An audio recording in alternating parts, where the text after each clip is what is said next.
திமுக கூட்டணியில் விரிசல் ஏற்படும் என்று மத்திய அமைச்சர் எல் முருகன் கூறிய நிலையில் அதற்கு விசிக தலைவர் திருமாவளவன் பதிலடி கொடுத்துள்ளார்.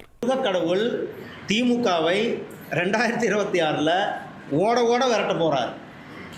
முருகக்கடவுள் திமுகவை திமுக பெரிய தோல்வி பயம் வந்து அந்த கூட்டணியே ஒரு நிலைத்தன்மை இல்லாத கூட்டணியாக திமுகவினுடைய கூட்டணி இருந்து கொண்டிருக்கிறது. இந்த கூட்டணியிலிருந்து எப்போ வேணாலும் யார் வேணாலும் வெளியில் வரும். நான் தான் சொன்னேன், திமுக கூட்டணியிலிருந்து பேச்சுவார்த்தை என்பது திமுக கூட்டணியிலேருந்து யாரும் வெளியில் வர்றதுக்கு தயாராக இருக்கிறார்கள் என்று சொல்லி நிறைய பேர் தயாராக இருக்கிறார். அது வருவாங்க, நீங்கள் பாருங்கள்.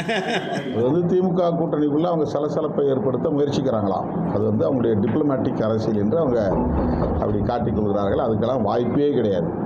திமுக கூட்டணியிலிருந்து ஒரு கட்சி கூட வெளியேறுவதற்கு வாய்ப்பே இல்லை. அவங்க அப்படி ஒரு கருத்துருவாக்கத்தை செய்வதாக எண்ணிக்கொண்டு சொல்லுகிறார்கள். அவங்களுக்கு திமுக கூட்டணியை சிதறடிக்க முடியலையேங்கிற கவலை இருக்குது.